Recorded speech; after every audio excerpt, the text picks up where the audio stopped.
Panchiko is a band hailing from the war-torn hellscape known as Nottingham, England. They were practically irrelevant during their original 1998 to 2001 run, with their first album, DeathMetal, only having 30 copies printed, with most of them being made to be given to friends and family.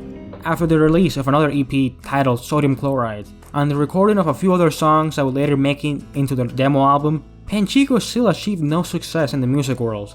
That was until 2016, when the famous hacker group known as 4chan stepped in, more specifically, the music branch of MU, a group known for its autism, god-awful music taste, and overcomplicated flowcharts.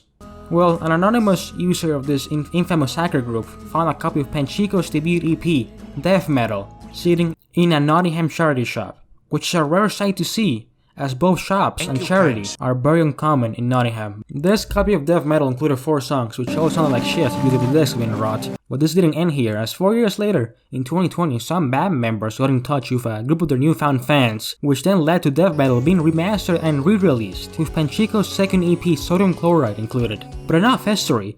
What about their actual sound? The best way to describe Panchiko's sound is that it's basically femboy Radiohead, which may sound like an insult at first, but it really isn't, because if you know me, you know I love Radiohead and femboys. So this is right up my alley.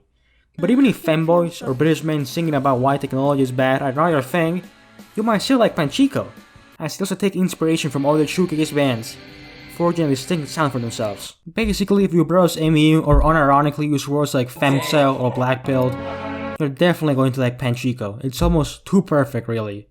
It's like if an AI browsed MU and Fantano's fanbase and was forced to make an album that would appeal to those groups.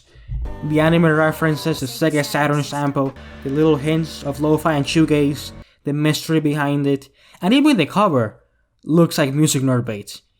This caused people to speculate that all the story behind the band was all a hoax to promote their music, which I'm not going to cover because I really don't care. Panchiko could be an operation by the CIA in order to hypnofy all straight men into becoming sissies.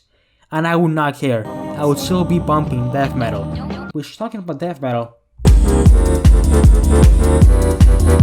this entire album feels like a recording of a radio intermission 2 meters apart. And that's a compliment. It makes it sound oddly nostalgic, even though the album only came out on streaming services 2 years ago. I'm not the biggest fan of shoegaze. Whenever I try to get into a shoegaze album, I just end up asleep at the halfway point, with the only exception being Slow Dive's Soul BK.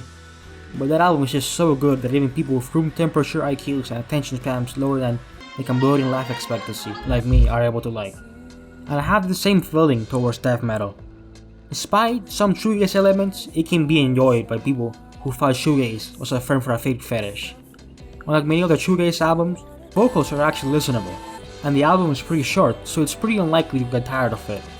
And if you really hate shoegaze, to a point that anything slightly related to the genre is unlistenable to you, you will probably enjoy the last 3 tracks of the album, which are not shoegaze at all, which makes sense as they were not originally in the album.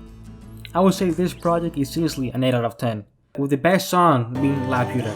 After DeathMetal, Panchiko really didn't release much. They dropped a demo album and a remix EP. The demo album had some good songs, such as Stuck, Untitled Demo 1997, and my personal favorite, The One Time a Girl Sang and Saved the Whole Galaxy, which kind of makes me sad because as good as these songs are, the majority of the songs in the album are mostly unfinished or just instrumentals. If the demo album ever had the chance to be finished, it would honestly be Panchiko's best album, but unfortunately, we never got that. They also recently released a live album which was decent, with the highlight being a finished version of When Everest from the demo album. Apart from that, Panchiko doesn't have much music. Stand up. There you go. I know this video ended up being pretty short, but it's hard not to be short when covering a band with only a 7-song album and a demo album.